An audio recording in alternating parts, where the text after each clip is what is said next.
গায়ের রেট সে তো না দেনা বেছে না। আপনার গায়ের মূল্যের চেয়ে বেশি টাকা রাখেন। দোকান কি চালাতে চান না চান না?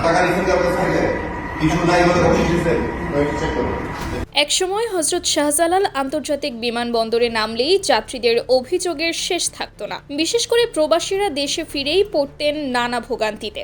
লাগেজ কাটা, অতিরিক্ত টাকা দাবি, দালালের উৎপাত, এসব যেন ছিল নিত্যদিনের বাস্তবতা। বছরের পর বছর এই চিত্রই দেখা গেছে। অভিযোগ উঠেছে বারবার, আলোচনা হয়েছে বিস্তর, কিন্তু বাস্তব পরিবর্তন খুব একটা চোখে পড়েনি।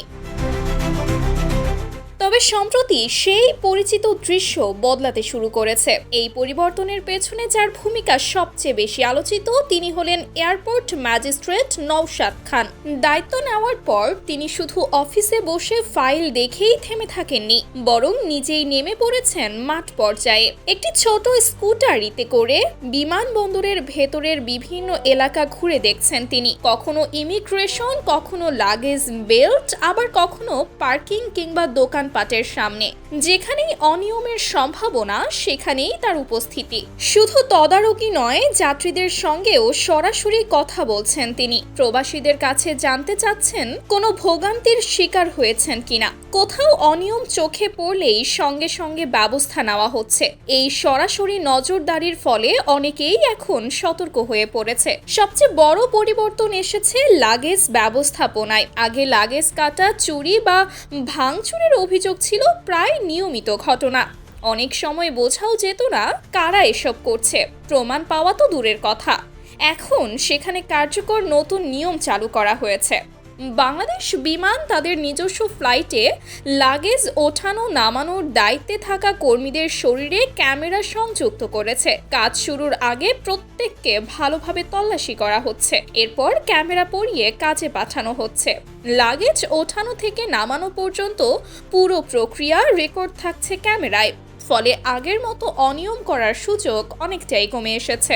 এয়ারপোর্ট ম্যাজিস্ট্রেট নওশাদ খান নিজেও একাধিকবার এসব এলাকা পরিদর্শন করেছেন। তার টিম নিয়ে সরাসরি লাগেজ হ্যান্ডলিং এর কাজ পর্যবেক্ষণ করেছেন। কোথাও কোনো সমস্যা ধরা পড়লে তাৎক্ষণিক ব্যবস্থা নেওয়া হচ্ছে বলে জানা গেছে।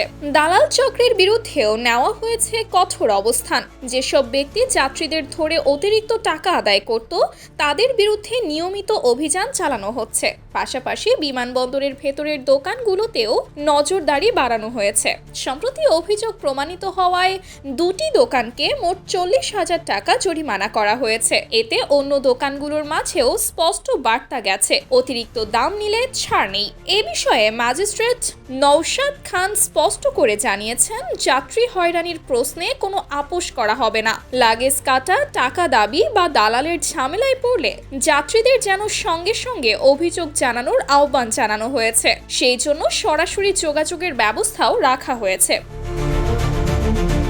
এখন সবচেয়ে বড় প্রশ্ন, এই পরিবর্তন কি স্থায়ী হবে?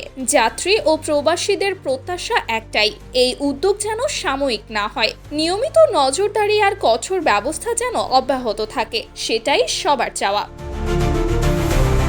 Sumaiya Snigdha, daily our Bangladesh.